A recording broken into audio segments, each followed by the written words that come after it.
Good day po sa inyo at sa ating mga kabarangay. Itago niyo na lamang po ako sa pangalang Maylene. 35 years old, dating taga Maynila pero ngayon ay nasa Ohio, USA.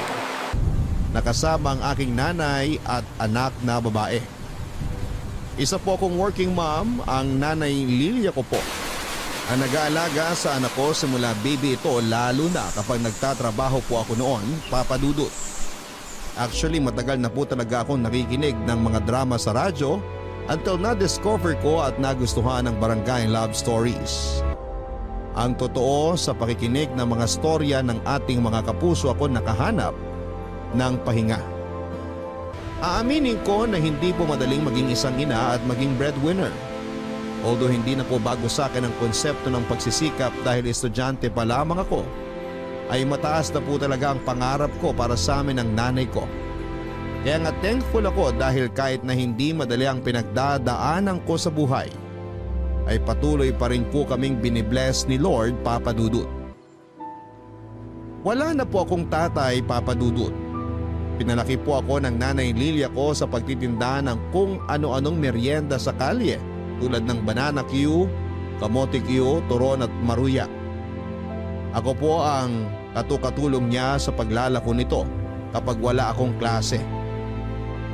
Mahirap po ang buhay naming dalawa noong araw lalo na kapag mainit ang araw. O di kaya ay inabutan kami ng malakas na ulan sa pagtitinda sa kalye. Madalas na nagkakasakit kami ni nanay tulad ng ubo at sipon tapos pag lumala ay nauuwi sa tarangkaso at sakit ng katawan. Mabuti na lamang po at nakasurvive kami sa mga gamot na nabibili namin sa butika. O di kaya ay nahihingi sa center. Kaya nga nangako ko noon sa sarili ko na magsisikap akong makapagtapos ng pag-aaral para naman guminhawa ang buhay naming magnanay.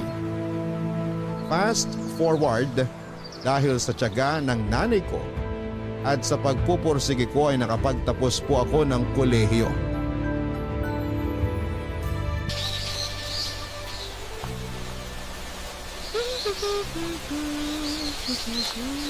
Oh, Maylene anak.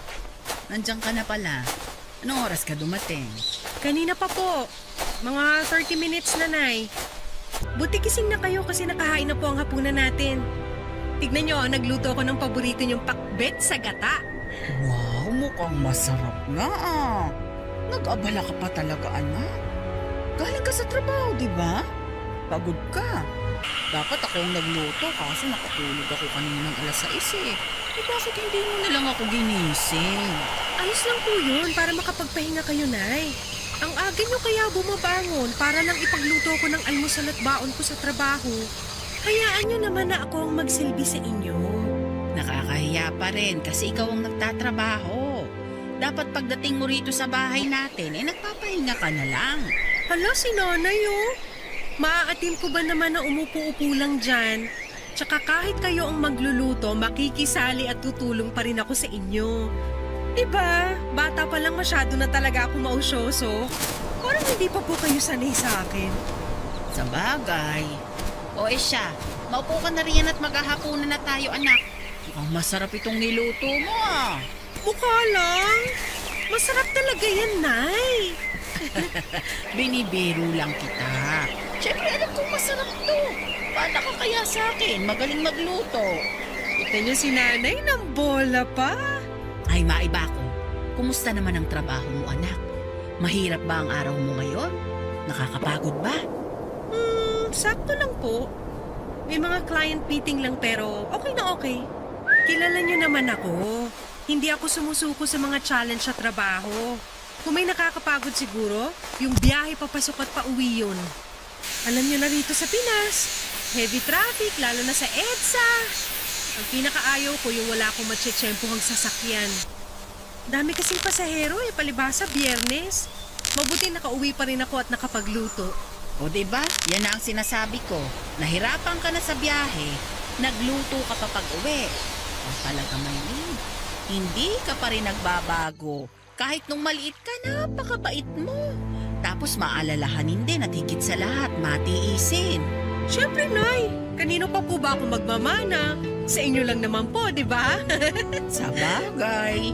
Hindi ka pwedeng magmana sa kapitbahay kasi matapobre yun sila. Ay, biro lang. Pero nak, matanong ko lang, Ano po yun? wala ka ba? Wala pa bang Nay, sweldo? Ay, hindi yun. Eh ano po? Wala ka pa bang boyfriend? O kahit man lang natitipuhan? Nay, ba't niyo naman po natanong yan? Huwag mo naman sanang masamain, anak. Nasa tamang edad ka na naman. Natanong ko lang kasi nakita ko sa palengke yung classmate mo nung high school. Aba, dalawa na pala ang anak at buntis pa sa pangatlo niya. Nagpakita pa ng picture nilang mag-asawa, mukha naman silang masaya. Nay, wala pa po akong plano mag-boyfriend. Yan din ang sinabi mo noong college ka, hanggang sa nakapagtapos ka na.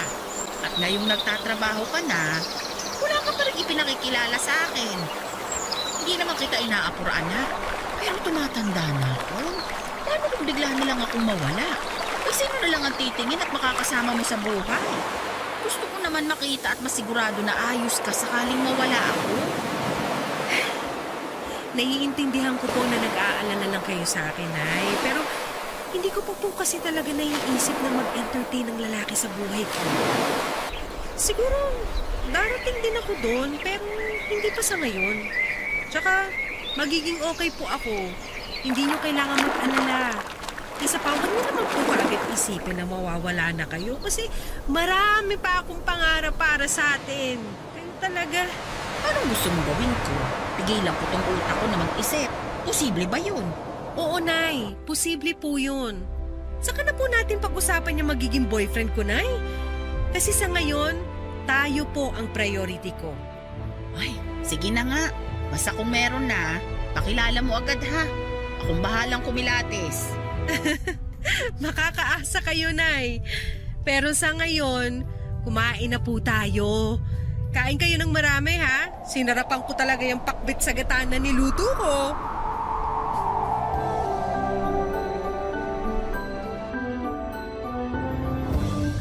Papadudod simula elementary hanggang college ay consistent awardee po ako.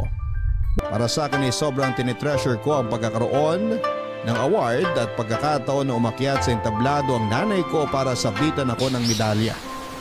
Kaya nga sinikap ko talaga na laging magkaroon ng award at masaya ako na nakikitang proud sa akin si nanay. Sobrang thankful siya sa akin kasi nakikita niyang nagbubunga ang pagsisikap niya para sa pag-aaral ko. Kaya nga nang makapagtapos ako ay hindi na ako nagpahinga pa kagaya ng iba kong classmates. Naghanap po kaagad ako ng mapapasukan, yung competitive ang salary dahil marami po akong goals na gustong ma-achieve. Sabihin na ng iba na alipin ako ng salapi pero kapag mahirap ka at nabigyan ka ng chance na kumita ng pera ay gagawin mo po ang lahat para mapangalagaan nyo. Pero hindi naman po ako naging gahaman. Nang mga panahon na yon ay na-realize ko na iba pala ang mundo sa labas kumpara noong nag-aaral pa ako. Sabihin na natin na pamilyar na ako doon pero hindi ko pa rin napigilang manibago. Kaya nga sa mga unang taon ko sa trabaho ay hindi po ako na-distract sa ibang bagay tulad ng pagkakaroon ng relasyon. Nagsikap ako at nag-focus sa ginagawa ko hanggang sa napansin ng management namin ang mga ginagawa ko para sa company. Eventually ay na-promote po ako at nagsimulang mag-training bilang supervisor. Lagi po akong ginaganahan sa ginagawa ko dahil gustong-gusto ko naman po ang trabaho ko. Plus, mas tumaas ang sweldo ko kaya nagsimula na kaming umahon sa kahirapan ni nanay. Sa katunayan, naibibili ko na siya ng mga gusto niya at hindi na lang mga kailangan namin. Nagpaplano na rin po akong kumuha ng bahay noon para sa aming dalawa although nakalipat na kami sa mas maayos na apartment. Marami pa po akong gustong gawin sa buhay ko, Papa Dudut. Kaya dead man na lamang ako kapag kinukumusta ni nanay ang love life ko. Nape-pressure ako, oo. Kaya nga madalas ko yung i-open up sa best friend kong si Raj, Papa Dudut.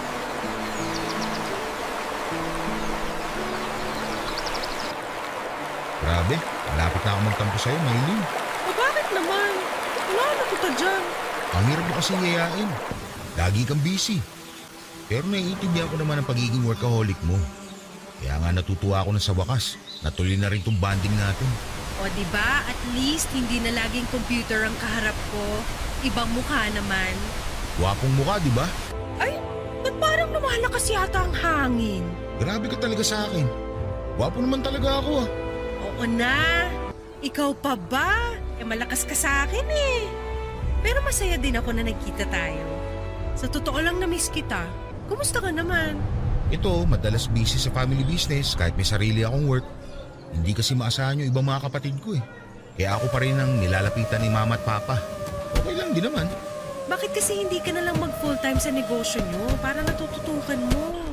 Plano ko na rin naman kapag hindi umukay itong pinagtatrabahuan ko. Ewan, ang gulo na ng management. Simula na magpalit sila ng presidente ng kumpanya. Hindi naman ma-handle ang maayos ng anak ng may-ari. Puro yabang lang. Nangihinaya lang din ako sa panahon na itinagal ko ron. Akala ko kasi magtutuloy-tuloy yung promotion ko. Kaso, mukhang hindi na yung mangyayari. Ayos na lang din. Tinanggap ko na. Sayang naman. Pero mas okay kasi na ikaw ang boss. Tama naman. Pero tingnan ko muna mga mangyayari dito sa trabaho ko. Pag talagang basura na, saka na ako magpo-focus sa negosyo ni na mama at papa. Eh, ikaw ba? Kumusta ka? Okay din naman ako. Laging busy sa work. Wala nang panahong lumabas. Huwag ganun. Dapat matuto ka rin mag-unwind. Maiksi lang ang buhay, Maylin. Kahit gaano ka pa ka-goal-oriented na tao, huwag mo ubusin ang oras mo kakatrabaho. Sige ka, baka magkasakit ka niyan. Nax, concerned. Pero thanks sa reminder. Pero alam ko naman yun. Kaya nga naisip ko maghinay-hinay muna lately. Saktong trabaho lang. Nasisitan na rin kasi ako ni nanay. Paano kahit sa bahay namin nakatutok ako sa laptop? Ikaw talaga, hindi ka na nagbago. Noon pa napakasipag mo na at sobrang dedicated. Ay, maiba tayo. Kamusta si nanay? Miss ko na siya ha? Nako, miss na miss ka na rin niya. Ayos lang naman siya. Malusog sa awa ng Diyos. One of these days, pupunta ako sa inyo para makita siya. For sure matutuwa yun. Ay, maalala ko pala. Nakakatawa si nanay last time. Kasi out of nowhere, bigla akong tinanong kung may boyfriend na ba ako. O kahit natitipuhan man lang. Sabi ko syempre wala. Ayun, ang dami nang sinabi. Kesyo gusto raw niya makita na okay ako at mayroong makakasama pag nawala na siya. Tapos, binida rin niya yung kaklase ko nung high school na nakita niya sa palengke. Sabi niya magtatatlo na raw ang anak at maayos ang pamilya. Eh alam ko naman na hindi naman masyado maayos ang buhay nila. Ang di alam ni nanay, nakachat ko yung kaklase kong yun nung nakaraan. Ayun, panay naman ang reklamo sa akin. Anong sinabi mo sa nanay mo? Sabi ko wala akong ine-entertain at wala pa akong balak magka-boyfriend sa ngayon. Hindi mo naman masasabi yan. Kasi paano kung may magparamdam, di ba? Well, mas nakafocus kasi ako ngayon sa goal ko para sa amin ni nanay kesa mag-boyfriend. Ano mo naman yun, Raj, di ba? Oo, alam ko. Pero mahirap din kasi magsalita ng tapos. Pag tinamaan ka na ng pana ni Cupido, wala kang magagawa para pigilan yun. Madidistract ka talaga pag na-inlove ka. Yan ang ayaw ko mangyari. Kaya hanggat kaya ko, iniiwasan ko talaga yan. Kaya nga gagawin mo lang inspiration para hindi maging distraction. Sa ganun, mas gaganahan kang gumising sa umaga, pumasok sa trabaho, at makapagbuno sa heavy traffic sa EDSA. Ay naku, para kang nanay ko magsalita. Pero sige, tingnan na lang natin ang mangyayari. Kakahabol mo sa goal mo, unti-unti ka nang nawawalan ng buhay. Buksan mo lang ang puso mo. Malay mo, nasa malapit lang pala yung lalaking para sa'yo.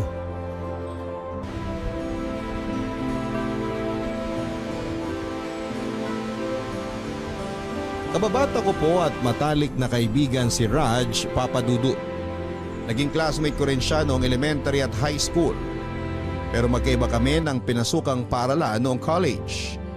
Pero hindi po nagbago ang turingan namin sa isa't isa at mas naging close kami lalo nitong nagsimula na kaming magtrabaho after graduation. Alam po ni Raj ang mga pangarap ko sa buhay at sa nanay ko, Papa Dudut.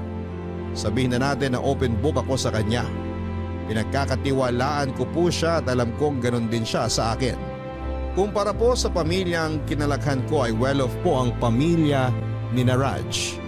May food business ang family niya kaya maayos po ang buhay nila.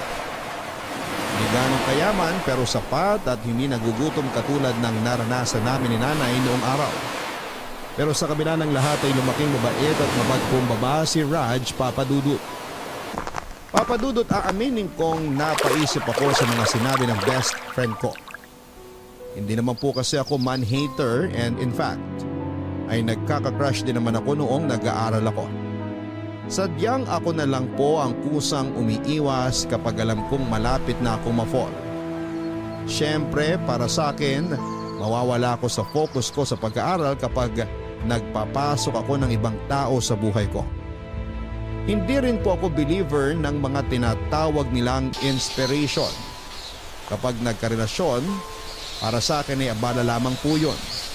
Sa kabila ng lahat ay hindi ko pa rin naman po inaalis ang pagkakaroon ko ng sariling pamilya in the far future. Sabi kong sa malayong hinaharap kasi wala pa talaga sa isip ko na tumatanda na ako at kailangan ko na palang magkaroon ng karelasyon. Sa kabilang banda, Papadudot, ay marami rin pong nanliligaw sa akin noong nag-aaral ako and even sa current workplace ko, Papadudot.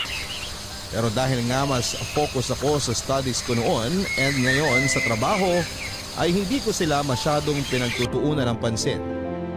O doon ay nasasanay na rin ako sa buhay single kaya parang wala na lang sa akin ang iba kong kaibigan na in a relationship. Affected pa rin naman ako kapag may nagtatanong kung kailan ko plano magjowa o lumagay sa tahimik kaya nga thankful ako dahil nandyan si Raj Papadudut. Siya lang po ang tanging kaibigan na meron ako.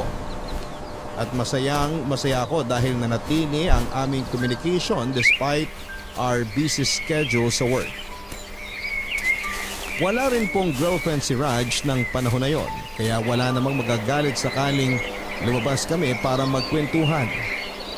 Kilala rin po siya ng nanay ko, Papadudut. Sa katunayan ay parang anak na po ang turing ni nanay kay Raj. Mabait din po si Raj kay nanay. Sa tuwing pumupunta siya noon sa dating tinitirhan namin at kahit noong nakalipat na kami ay hindi nawala yung mabuting treatment niya kay nanay. Lagi rin pong may dalang regalo si Raj kapag birthday ng nanay ko. Binibigyan din niya ito ng flowers tuwing Valentine's kaya nga hindi kataka-taka na suportado ni nanay sakaling si Raj ang maging boyfriend ko.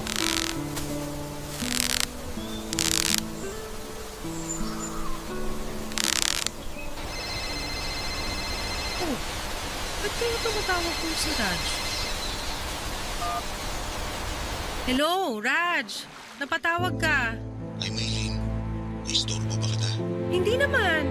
Lunch break na namin. Eto, katatapos ko lang kumain. Sandali, ayos ka lang ba?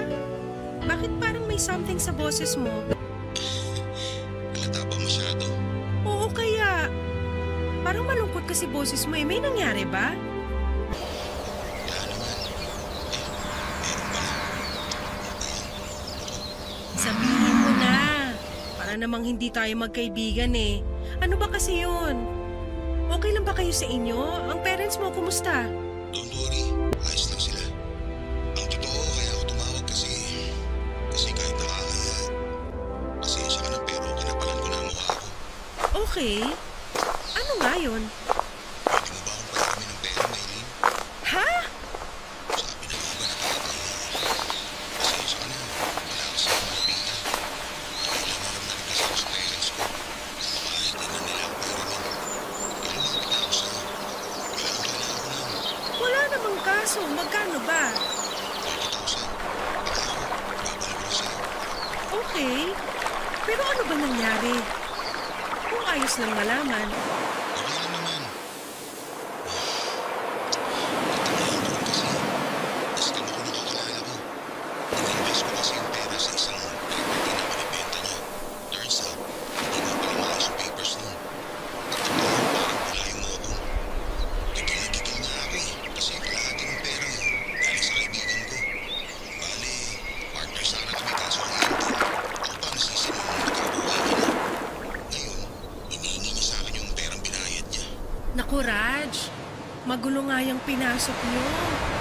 So, itong hihiramin mo sa akin, ipambabayad mo lang sa kaibigan mo, tama?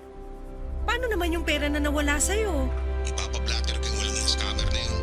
Hindi ako titigil hanggat hindi siya nahuhuli at hindi niya na ibabalik ang pera ko. Pero sa ngayon, yung kaibigan ko muna praning ang iitipihin ko. Kaya pasensya ka na kung ikaw kagad yung naisip kong lapitan. Magkaibigan tayo, Raj. Tsaka malakas ka sa akin, no? Pero sana tuparin mo pangako mo na ibabalik din yung pera, ha? Kasi kukunin ko yun sa savings ko. Bigyan mo lang ako ng 2 linggo. Pangako, ibabalik ko sa iyo yun ang buo. May tiwala naman ako sa'yo. Thank you ulit ha. Nakahinga na ako ng maluwag. Halata nga. Medyo maayos na ang tono ng pananalita mo. Hindi tulad kanina. Grabe. Nag-alala talaga ako sa'yo kasi akala ko kung napano ka na. Sa susunod, mag-iingat ka na ha para hindi na kayo nai-scam. Maging mapanuri ka at mag-research ka rin.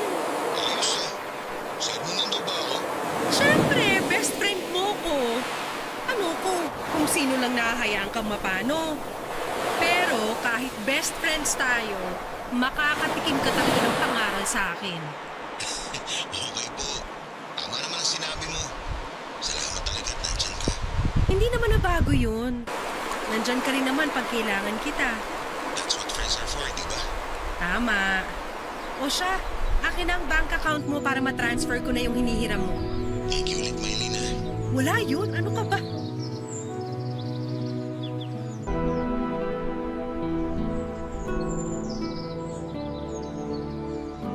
Papadudot kahit galing sa well-off family si Raj, ay may ugali siya na laging short sa pera at madalas ako ang hinihiraman niya.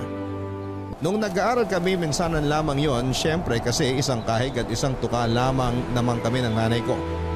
Pero nitong nag-start na kaming mag-work and syempre meron na rin pinagkakakitaan ay may sa ilang beses na rin siyang nanghihiram sa akin ng pera. Hindi ko po yon minamasama dahil kaibigan ko siya at agad din naman niyang ibinabalik ang hiniram niyang pera. Pero hindi ko rin po mapigilang mapaisip kung bakit lagi na lang kapos sa pera si Raj. Don't get me wrong. Kahit magkaibigan kami, hindi naman ako masyadong usosera sa kung saan niya ginagamit ang pera niya. Unless tinanong ko at ayos lang sa kanya na ikwento. Pero wala po talaga akong ideya doon sa mga nakaraan niyang hiram. Kung may extra naman ako ay hindi ako mahirap hiraman, basta ibabalik lang dahil hindi ko naman pinupulot sa kalsada ang perang kinita ko nang puhunan ay dugot pawis ko. Di nagtagal ay nawala na rin sa isipan ko ang tanong ko tungkol sa pinagkakagastosan ni Raj ng pera dahil madalas siyang kapusin. Naging abala na po kasi ako sa trabaho at sa mga goals namin ni nanay. Hindi pa rin po nagbabago yung stand ko that time tungkol sa pagiging single. Hindi pa rin po ako nag-entertain ng suitor dahil ayokong mahati ang atensyon ko sa ibang bagay. Eventually ay hindi na rin naman ako masyadong tinatanong ni nanay kung kailan ko planong magpaligaw o mag-boyfriend. Dahil mukhang naramdaman niya na hindi pa po talaga ako interesado. Kung kukumustahin niyo kami ni Raj ng panahon na yon, para sa akin ay casual ang relationship namin as best friends. Not until muli na naman siyang nagtapat sa akin ng kanyang feelings.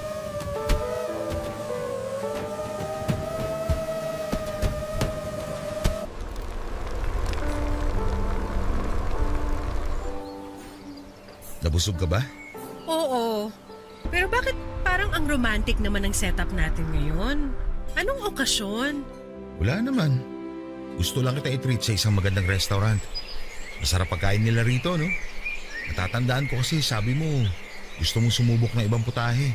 Wow! Naaalala mo pa pala yun? Grabe ang memorya mo, ha? Ako nga hindi ko natanda na sinabi ko yun eh. High school pa tayo nung sabihin mo yun. At hindi ko yun makakalimutan. Kaya nga sa tuwing may pagkakataon, nagdadala ako ng mga pagkain na inspired sa ibang bansa na luto ng mama ko para matikman yun ni nanay. Oh, na-touch naman ako, Raj. Thank you kasi hindi mo nakalimutan. Hindi talaga. Paano ko makakalimutan? Eh, best friend kita. Best friend nga lang ba? Kilala kita. Hindi ka magpapaganito kung walang something. Maylin naman. Walang something, no? Gusto ko lang talagang gawin to kasi masaya ako na nagkakilala tayo. Kumbaga, para sa akin, hulog ka kasi ng langit. Sobra naman yung hulog ng langit. Tinutubuan din ako ng sungay at buntot. Puro ka naman biro eh. Oh, ba't parang kinakabahan ka? Naku Raj, iba talaga kutob ko. May pasabi-sabi ka pang walang something pero alam kong meron. Ano pa kasi yun? Share mo na. Ay, wala talaga akong lusot sa'yo. Sige na nga. Ano kasi, Maylin, di ba, alam mo naman na higit pa sa kaibigan ang tingin ko sa'yo? Oo, alam ko. Maniwala ka sa akin. Sinubukan kong pigilan ang feelings ko para sa'yo. Dahil nga hindi mo priority yung pagkakaroon ng boyfriend. Pero hindi ko nagawa. Kasi lalo lang ako nahuhulog sa'yo. Raj, pinag-usapan na natin to, di ba? Oo, pero pakinggan mo muna ako. Please? Okay. Sige, ituloy mo. Para sa akin, ikaw yung babae na gusto kong maging girlfriend. Kasi napaka-espesyal mo. Mabait kang anak. Ang hardworking mo. Tapos, maaasahan ka pang kaibigan. Kahit nung nag-aaral pa tayo, in love na ako sa'yo eh. At hindi yun nabawasan hanggang ngayon. Ano pa nga yatang nadagdagan. Espesyal ka rin naman sa akin. Mabait ka, paalalahanin. Gusto ka nga ng nanay ko para sa akin kahit noon pa, pero alam mo naman ang sagot ko, di ba? Hindi mo ba pwedeng subukan? Wala namang masama kung liligawan kita. Pareho naman tayo single. Pero hindi ko priority ang pagkakaroon ng relasyon, Raj. Marami akong goal sa buhay. Ayoko ng distraction. Pasensya ka na kung hindi pa rin ang isasagot ko sakaling magtatapat ka ulit ng feelings mo. Actually, plano ko talagang magtapat sana sa'yo ngayon. Akala ko kasi, sa maraming taong pagkakaibigan natin, magkakaroon na ako ng pag-asa sa puso mo. Pero wala pa rin pala. Alam ko hindi ako dapat magtampo. Alam ko dapat irespeto ko ang desisyon mo. Pasensya ka na kung di ko pa rin mapigilang malungkot ha. Naiintindihan kita.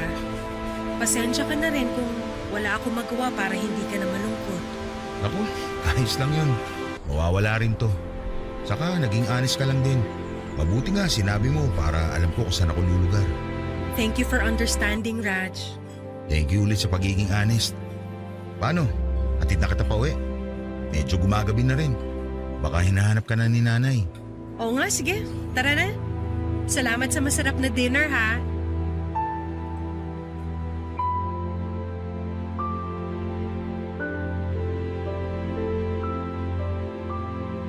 Hindi po yan ang unang beses na nag-confess si Raj ng feelings niya sa akin, Papa Dudut. Part of me ay aminado na kinilig kasi kilalang kilala ko na siya. Bukod doon ay kung ibang babae ako ay magkakagusto po kagad ako kay Raj dahil nga mabait siya, magalang at guwapo. Matangos po ang ilong niya, moreno at matangkad, Papa Dudut.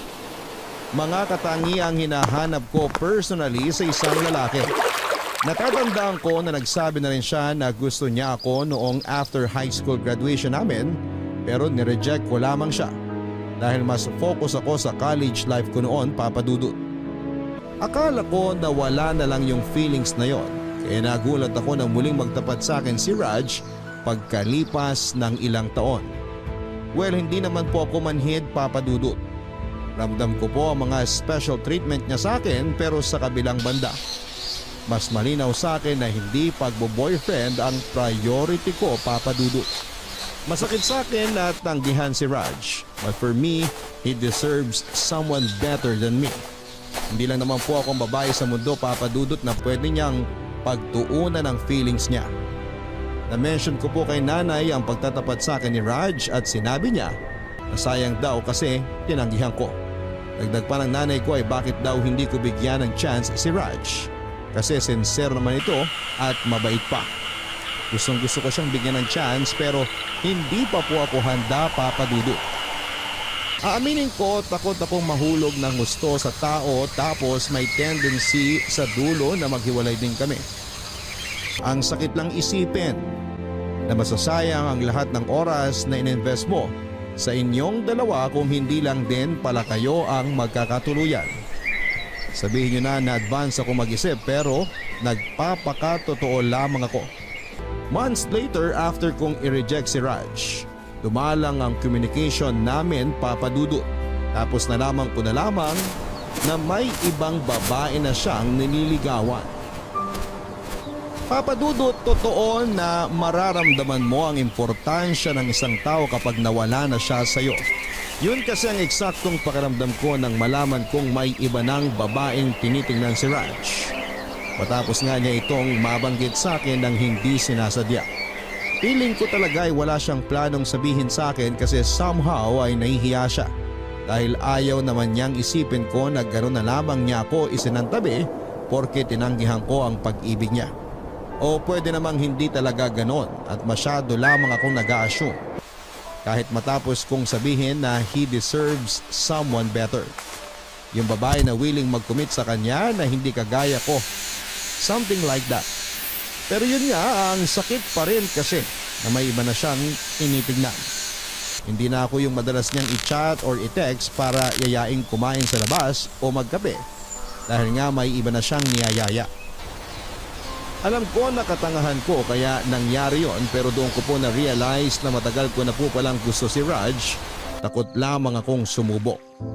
At matapos ngang merong ibang babae na di hamak na mas matapang kesa sa akin, masaya na malungkot po ang pakiramdam ko ng mga panahon na yon, papadudot. Doon ko po naisipang maghinay-hinay, papadudot. Kumbaga imbes na magpakalunod sa trabaho at magpakabisi kagaya ng madalas gawin ng ibang nagmo-move on, kahit di naman naging kami ni Raj, ay kabaliktaran po noon ang ginawa ko.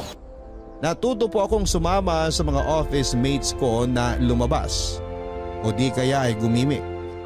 Imbes na suluhin ko ang sakit na nararamdaman ko ay nag-entertain po ako ng ibang tao. Nakipagkaibigan po ako, nakipag-usap sa mga manliligaw sa akin, although wala naman akong plano noong sagutin sila kasi nga na kay Raj pa rin ang puso ko. Dumalas nga po nang dumalas ang pagsama ko sa mga inuman ng mga katrabaho ko kahit na mahina talaga ako sa alak, papadudot. Naisip ko kasi na masasanay din ang sistema ko. Pero kapag lasing na ako, nagpapasundo ako kay Raj. Siya lang kasi ang pinagkakatiwalaan ko at ng nanay ko. Isang gabi ay sumama na naman ako sa gimmick ng mga ka-office mate ko at tulad ng inaasahan ay nalasing na naman ako, papadudot. Alam kong dapat cargo ko na ang sarili ko dahil matanda na ako pero hindi ko pa rin napigilang tumawag kay Raj at sinabi ko sa kanya ang lokasyon at estado ko. Pero sinabi niyang hindi niya ako mapupuntahan dahil may date sila ng babaeng nililigawan niya. Nasaktan ako kaya nag-decide umuwi na lang ng sarili ko. Pero lasing na lasing talaga ako that time at kulang na lang ay matulog na ako sa kalye. Habang naghihintay ako ng taxi ay may isang kotse na tumigil sa harapan ko at pilit akong isinakay sa loob, papadudot. Tapos hindi ko na po alam ang nangyari.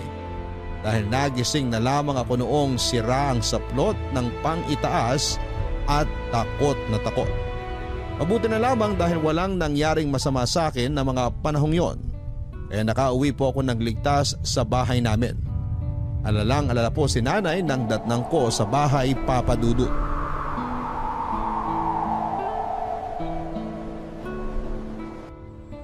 Sigurado ka ba na walang masakit sa'yo? Gusto mo bang dalhin na kita sa ospital? Ayos lang po ako, Nay. Huwag po kayo mag-alala sa akin. Anong wag mag-alala? Tingnan mo nga yung itsura mo. O sige, sabihin mo, sinong nanay ang hindi mag-aalala sa anak nila na ganyan ang itsura? Ha? Ano bang nangyari sa'yo? Bakit ka inumaga? Hindi ka man lang tumawag o nag-text. Pasensya na kayo. Nagkasarapan po kasi kami ng inuman ng mga katrabaho ko. Tapos nalasing ako kaya hindi na ako nakapag-text o tawag man lang. Ano? Tignan mo! Nagpakalasing ka pa! Hindi ka naman dating ganyan, anak! Hindi ka naman umiinom, di ba? Sorry po, Nay. Hindi ko po intensyon na mag-alala kayo. Ayos lang po ako. Wala naman nangyaring masama sa akin eh. Hindi ko na po uulitin, pangako po. Aba, dapat lang kasi tatamaan ka talaga sa akin pag inulit mo pa yan. Masyado lang po akong stress nitong nakaraan. Kaya sumasama-sama ako na lumabas sa mga katrabaho ko. Wala namang masama kung sumama ka sa kanila. Pero ayoko yung ganyang maglalasing ka tapos hindi ka pa magsasabi. Ano na lang ang iisipin ko, di ba? Saan kita hahanapin sakaling mawala ka? Anak naman, pinag-alala mo ko ng husto. Kaya nga po humihingi ako ng paumanhin. Promise hindi na po mauulit, Nay. Dapat lang. Hindi mo maaalis sa nanay ang mag-alala. Lasing ka pa pag uwi mo. Sigurado ka bang ayos ka lang? Opo. Medyo hinulang pero ayos lang po ako. Nagsasabi ka ba ng totoo? Nay naman, wag na po kayo makulit, pwede? Hindi ako makulit. Nanay ako. Ramdam ko kapag may mali sa'yo. Kilalang kilala kita nung maliit ka pa. Sa akin ka nang galing eh. Alam ko naman po yun, pero nagsasabi po ako ng totoo. Siguro maliligo na lang po muna ako tapos magpapahinga. Kumain ka na ba? Hindi pa po. Mamaya ka na matulog. Pagkaligo mo, kumain ka muna. Magluluto ako ng sopas para mainitan yung sikmura mo. Nay, pwede po bang payakap? Oo naman. Ano ba kasi problema, anak? May masakit ba sa'yo? May umaway ba sa'yo? Binastos ka ba? Sabihin mo sa akin. Wala pong ganun nangyari, Nay. Ayos lang po ako. May ayos bang ganyang umiiyak? Nalulungkot lang po ako. Pero magiging okay din naman ang lahat, di ba? Kung ano man yung pinagdaraanan mo, iiyak mo lang. Tapos kapag handa ka na, kwento mo sa nanay. Nandito lang ako palagi, anak. Salamat po, Nay. Medyo gumaan na po ang loob ko. Mas magiging maayos ang pakiramdam mo kapag nakakain ka na ng sopas ko. May mahi kaya tayo na makapagpapasaya sa'yo. Sige nga po. Mukhang mapaparami ang kain ko kung ganun. O siya, maligo ka na muna. Itong batang to talaga.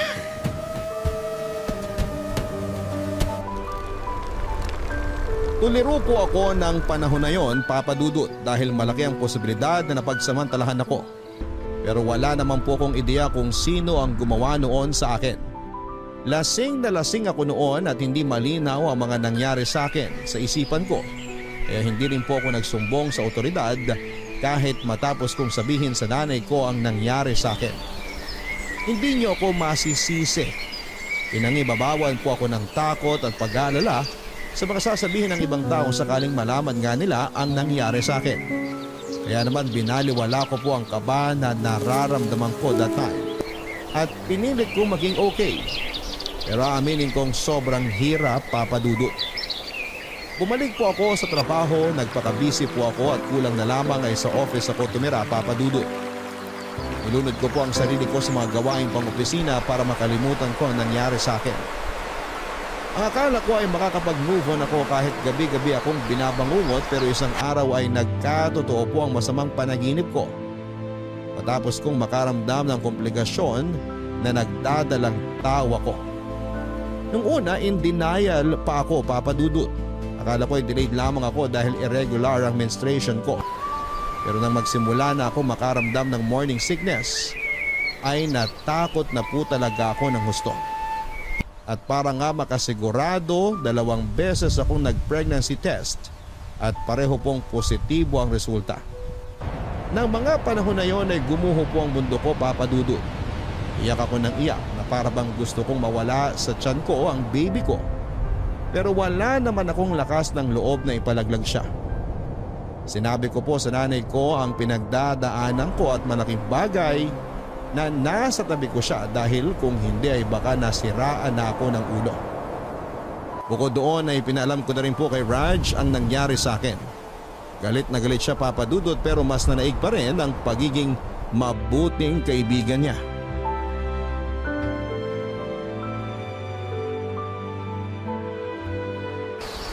Natatakot ka pa rin ba? Masisisi mo ba ako? Ngayon lang ako magkaka-baby. Paano kung hindi ko magampanan ng tama ang pagiging mabuting nanay sa magiging anak ko? Naniniwala ako na makakaya mo. Saka hindi ka naman mag-iisa sa pagpapalaki sa baby mo. Nandiyan ang nanay mo. Ako. Nandito rin ako, Maylin. Alam ko nandyan ka, pero ayoko namang iasa sa'yo lahat. Natutuwa ako kasi dinadalaw-dalaw mo ko simula nung malaman mong buntis ako. Alam kong busy ka rin sa buhay mo, kaya salamat. Basta para sa'yo at sa magiging anak mo, palagi ako may oras. Paano ang girlfriend mo? Ayokong isipin niya na may kahati siya sa oras mo. Ano ko ba naman? Wala akong girlfriend. Ha? Pero, di ba meron kang dinidate na babae? Meron, pero hindi naman naging kami. Naku, Raj. Sorry. Bakit ka naman nagsasorry? Ako ang umayaw, Maylin. Naisip ko kasi na ang unfair dahil wala naman akong pagtingin sa kanya. Ang totoo, ikaw pa rin ang gusto ko, Maylin. At hindi ko mapilit ang puso ko na tumingin sa iba kahit na anong gawin ko. Pero huwag kang mag-alala. Nire-respeto kong desisyon mo. Kaso sana, hayaan mo ako na magstay sa tabi mo. Lalo na ngayon na may pinagdadaanan ka. Ayoko magsisi ka kasi baka balang araw ma-realize mo na hindi palang buhay kasama kami ng anak ko ang gusto mo. Ano bang sinasabi mo? Hindi mangyayari yun dahil sinasabi ko sa'yo na siguradong-sigurado ako, Maylin. Alam ko masyadong mabilis ang mga pangyayari. Ayaw din kita ma-pressure, lalo na ngayon na dapat mas mag-focus ka sa baby mo. Pero hindi ko kasi matiis na hindi sabihin at patunayan sa'yo ang nararamdaman ko. Gusto kita, mahal kita. At hindi nagbago ang nararamdaman ko sa'yo kahit na magkakaanak ka na. Salamat, Raj. Alam mo, kaya aminin ako sa'yo. Ano yun? Gusto rin kita. Simula kasi nung huling beses ka magtapat sa akin, akala ko sigurado ko na wala pa sa isip ko ang pagbo-boyfriend. Na hindi ko kayang isabay sa pagtupad sa mga goals sa buhay ang pakikipagrelasyon. Pero nung malaman kong may iba ng babae sa buhay mo, nalungkot talaga ako ng gusto. Doon ko napatunayan na hindi na lang basta pagkakaibigan ang nararamdaman ko para sa'yo. Ang tanga ko, no? Hindi ka tangahan yun. Masaya ako na sinabi mo yan. Dahil ngayon na pareho na tayo ng nararamdaman, hindi mo na kailangang matakot. Akin na nga kami mo. Ha? Bakit? Basta akin na. Sinabi ko na to, pero sasabihin ko ulit. Bukod sa nanay mo, nandito ako para tumulong at mag-alaga sa'yo sa buong panahon ng pagbubuntis mo, Maylin. Hindi kita iiwan, kaya hindi mo na rin kailangang matakot. At pag naipanganak na si baby, sabay natin siya palalakihin. Gusto ko na ako ang kilalanin niyang tatay. Kung ayos lang naman sa'yo, syempre. Basta ba marunong ka magpalit ng diaper, bakit hindi? Yun lang pala requirement. Wala ko dyan. Maraming salamat, Raj, ha? Kung wala kayo ni nanay, baka nabaliw na ako. Wala akong ka-idea sa susunod na mangyayari sa aming mag-ina. Natatakot ako. Huwag kang matakot dahil kasama mo kami. Pag dumating na si baby, magiging isang buong pamilya na tayo. Hindi ko po alam kung anong klase ng kabutihan ang nagawa ko sa nakarang buhay ko para pagkalooban ng lalaking katulad ni Raj. Mabait, maalalahanin, maalaga at consistent. Hindi po ako romantikong tao pero nang mga panahong yon na dumaraan ako sa mabigat na bahagi ng buhay ko ay si Raj ang kasama ko. Dahil sa pananatili niya sa aking tabi at pagtanggap sa akin at sa anak ko, pagkatapos ng lahat ng nangyari ay unti-unti po akong nahulog sa kanya, Papa Dudut. Alam ko sa sarili ko na may gusto na ako kay Raj. Kaya hindi na po naging mahirap sa akin na makita ang mga espesyal na katangian niya. Pagkapanganak ko sa baby ko ay tinanong po ako ni Raj kung pwede niya akong ligawan. Hesitant ulit ako dahil nga baka naaawa lamang siya sa akin pero pinatunayan niya na mali ang akala ko, Papa Dudut. Pumayag po akong ligawan ako ni Raj at hindi nagtagal ay sinagot ko na nga po siya. Masayang masaya po kami ng panahon na yon at pakaramdam namin ay wala na pong makapaghihiwalay sa amin. 3 months in my relationship with Raj ay hindi po nagbago ang pakikitungo niya sa aming mag-ina. Nakikita ko po sa kanya na gustong gusto niya ang anak ko at Nagpaparamdam din siya na siya na lamang ang tatayong tatay ng baby ko.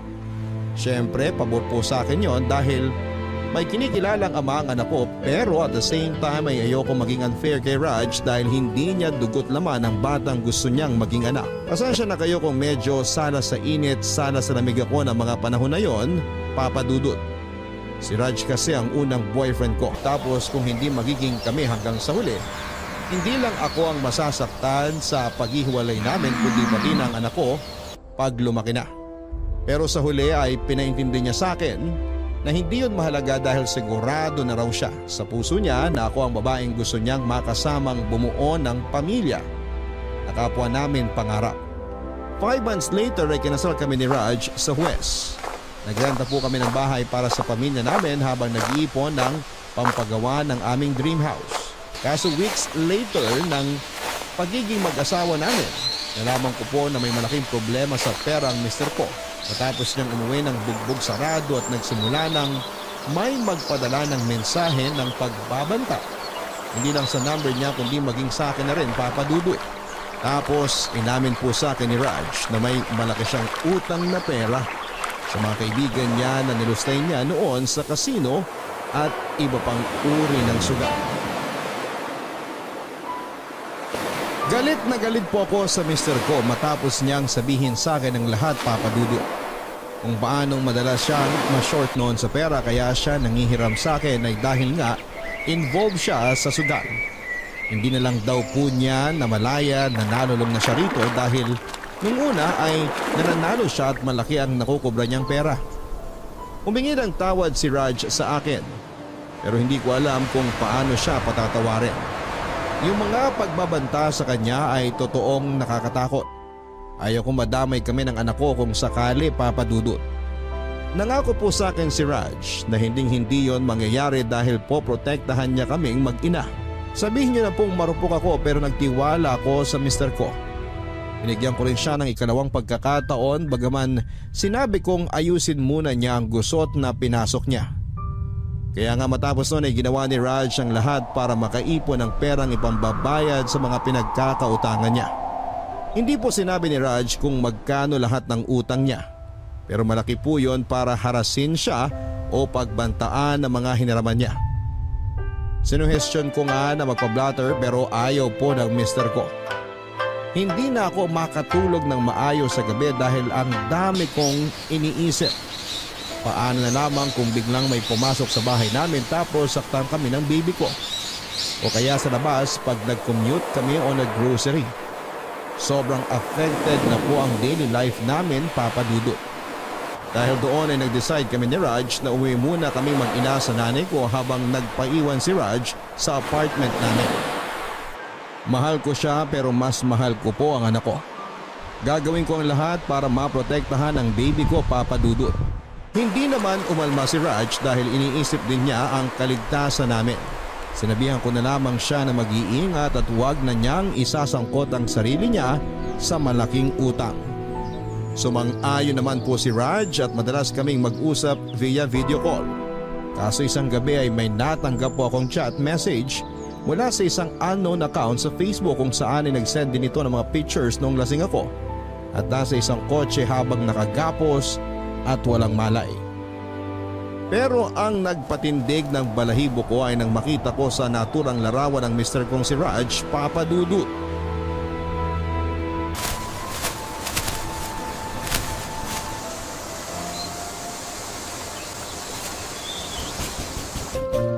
Sino yan? Sandali lang naman. Masisira mo na ang pinto. Hayop ka, Raj! Aray! Ba't mo ako sinampal? Nagtatanong ka pa talaga? Ano bang ginagawa mo rito? Bakit? Wala na ba akong karapatang pumunta dito? Baka nakakalimutan mo, bahay ko rin to! Alam ko yun. Pero ano ba problema mo? Ayos ka lang ba? Ano ba nangyari? Ano nangyari? Galing pa rin magpaang-maanga, no? Pang best actor yung aktingan mo, hayop ka! Hindi kita maintindihan. Ano ba kasing meron? Tignan mo to! Tignan mo to! Ah! Ikaw to, di ba? Hindi yan mukhang united kaya huwag ka na magde-deny! Sabihin mong hindi ko to! Papasagin ko tong cellphone ko sa mukha mo! Maylin, magpapaliwanag ako. Please. Sige! Dali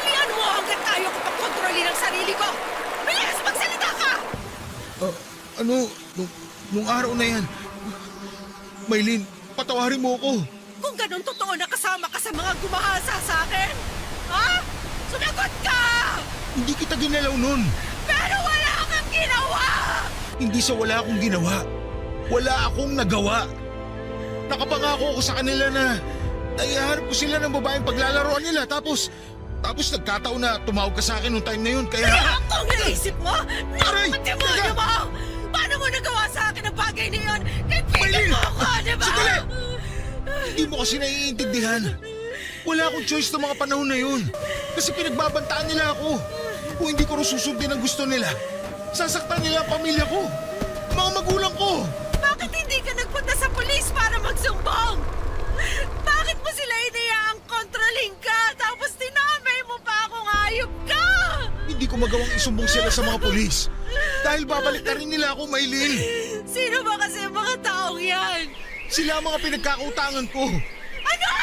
Umabot na kasi ng ilang milyon ng pera na ipatalo ko sa kasino. Na nagkataon namang hiniram ko sa kanila. Ilang beses na nila ako sinisingil. Pero wala akong maibayad kaya pinagtataguan ko na sila. Kaso, nahanap pa rin nila ako. Wala akong magawa. Minsan nga, para may pambayad ako sa kanila kahit konti. Nangungutang ako sa'yo. So ngayon sinasabi mo na yung mga perang hiniram mo sa akin, pinagpabayad mo lang sa kanila? Ayos ka rin, no?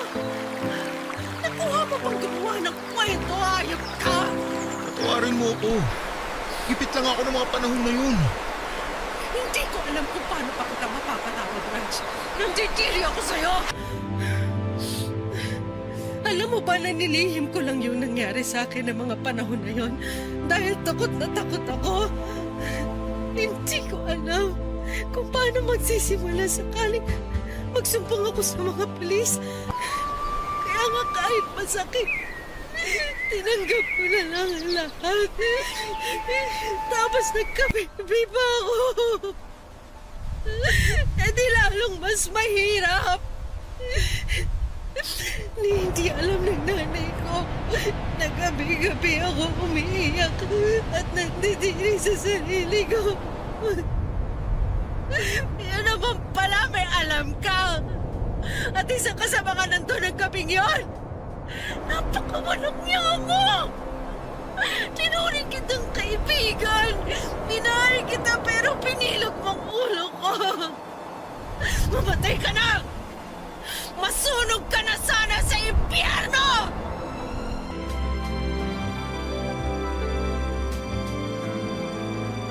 Papa Dudut, gusto ko nang mamatay ng araw na yon.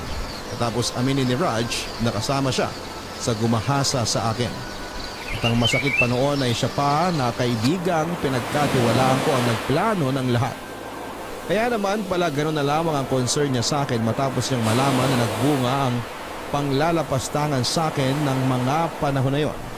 Kaya pala kulang na lamang ay akuin niya ang pagiging tatay sa anak ko dahil yun naman pala ay naguhugas kamay siya sa mga kasalanan niya. Galit na galit po ako kay Raj kaya pinagsusunto ko siya. Pinalo at tinadyakan.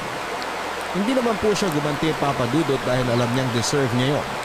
Sinabi ko sa kanya na mamatay na siya, na masunog na sa impyerno ang kaluluwa niya at nararapat lang na pagbayaran niya sa kulungan ang kasalanan niya sa akin. Wala na po akong lakas na pumunta sa presinto para ipakulong siya dahil lito at tuliro ako ng sandaling yon, Papa Dudut. Umalis po ako sa apartment namin habang umiiyak. Saka umuwi sa bahay namin nang umiiyak. Takang-taka ang nanay ko pero hindi ko pinaalam sa kanya ang mga nalaman ko. Hindi ko kasi sigurado kung ano ang pwede niyang gawin kay Raj pag nalaman niya ang totoo. Lumipas ang ilang araw ay natili akong cold sa mister ko. Hindi ko sinasagot ang tawag niya at hindi ko rin siya hinaharap pag pumupunta siya sa bahay namin. Iayaw kong makita niya ang anak ko dahil hindi siya karapat-dapat na kilalaning tatay nito. Pero makulit po si Raj, hindi siya tumigil sa panunuyo sa akin at sa pagmamakaawa na kausapin ko siya kahit kapwa namin alam na wala na yung saysay. Sa huli ay pinagbigyan ko pa rin po ang gusto niyang mangyari.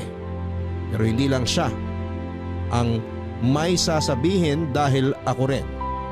Gusto ko nang makipaghiwalay sa kanya, Papa Dudut.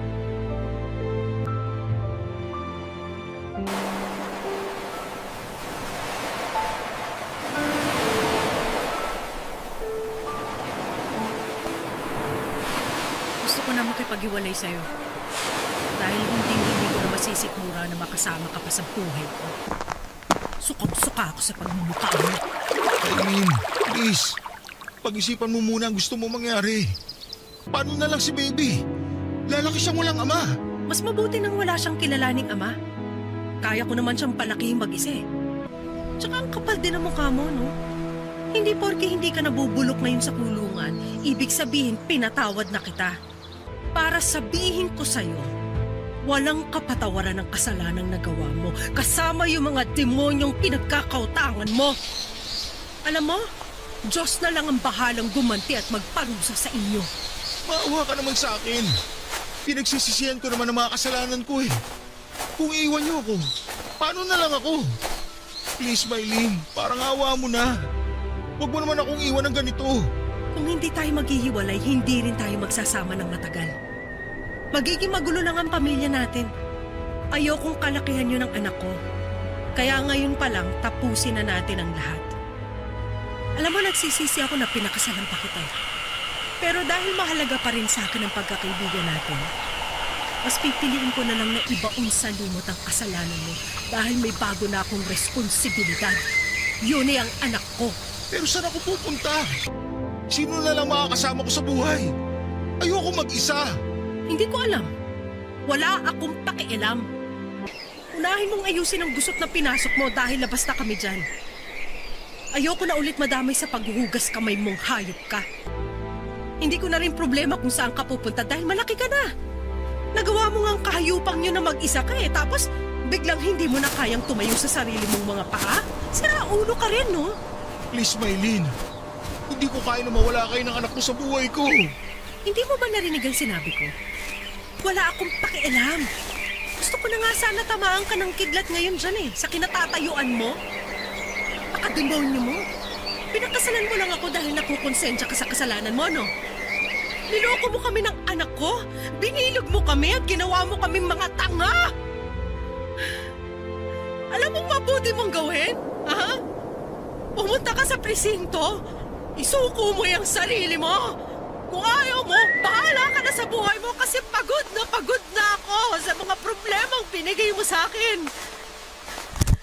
Gusto ko na lang mag-move on at mag-focus sa anak ko nang hindi ka kasama. Pag-isipan mo muna, Maylene. Baka nabibigla ka lang. Sigurado na ako sa desisyon ko. Ilang beses ko na rin naman pinag-isipan to eh. Ayoko na makisama sa'yo. Ayoko na makisama sa taong ginawan ako ng matinding kasalanan. Hindi ka lang demonyo. Sinungaling ka pa. Kaya sige, sabihin mo, paano pa kita pagkakatiwalaan? Ano bang gusto mong gawin ko para mapatawad mo? Gusto mo bang lumuhod ako? Sige, luluhod ako, Maylene. Kung pwede nga lang mawala lahat ng sakit dahil lang sa pagluhod mo. Pero alam naman natin imposible mangyari yun, di ba? Kaya please lang, wag mo nang dagdagan ang pagkainis ko sa'yo. Tanggapin mo na lang na dito na tayo natatapos. Na hindi na tayo maaayos kahit lumuha ka pa ng dugo.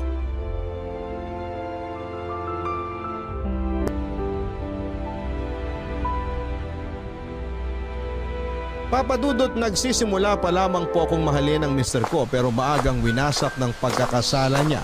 Hindi lang sa kasal namin, kundi maging sa batas ang aming pagsasama. At kahit na umiyak pa siya ng dugo ng panahon na yon ay hindi ko po siya mapapatawad. Sa huli ay naghiwalay din po kami ni Raj na hindi alam ng nanay ko ang totoong dahilan. Pinili kong isekreto na lamang ang lahat dahil ang gusto ko na lang ng panahon na yon ay mag-move on. Pero hindi naman po basta-basta natuturuan ng puso na huwag nang ibigin ang isang tao. Aaminin ko, naging mahirap rin sa akin na kalimutan si Raj. Hindi ko lang naging mister kundi naging matalik ko rin kaibigan. Pero inisip ko na lamang ang lahat ng sakit at bighati na ginawa niya para ako ay tuluyang makausad. Bukod doon ay mas nag-focus ako sa aking anak, Papa Dudu. Pinagtagal ay tuluyan na nga pong natanggap ng mga magulang namin ang paghihiwalay namin ng landas ni Raj. Nagpatuloy kami sa buhay namin, Papa Dudut, until years later ay nabalitaan kong na-diagnose ng colon cancer ang dati kong mister. Ako po naging kasakasama niya sa mauling sandali ng buhay niya bago siya na maalam. Kahit po ilang taon na ang lumipas at magpahanggang sa ngayon, nalulungkot pa rin ako sa pagkawala ni Raj. Pero hindi ko po yun hinahayaan na mamayani sa akin dahil mas mahalaga sa akin ang kasalukuyan. Sa ngayon ay masaya po kong sabihin na naka-move on na ako ng tuluyan sa mga pinagdaanan ko. At ang lahat ng yon ay nagsisilbi na lamang aral sa akin, Papa Dudut. Nakatulong din po kasi ang pag-migrate namin sa Amerika para magsimula ng bagong buhay kasama ang anak ko at ang aking nanay. Maraming salamat po sakaling mapili po ninyong basahin ang aking Barangay Love Stories. Ingat po kayo palagi dyan sa Pilipinas and more power po sa inyong programa. Ang inyong forever kapuso at ka-barangay, Mylene. Kapag nagkakasala sa atin ang isang taong mahalaga sa buhay natin, ang pinakamatapang nating pwedeng gawin ay ang magpatawad at lumimot. Pero ang ibahagi ang storya at mga aral na natutunan natin mula sa masalimuot na karanasang ito ay higit na mas kahanga-hanga. Kaya saludo kami sa iyo, Mylene, dahil hindi ka nagdalawang isip na ipadala at ipagkatiwala mo sa programa namin ang iyong storya.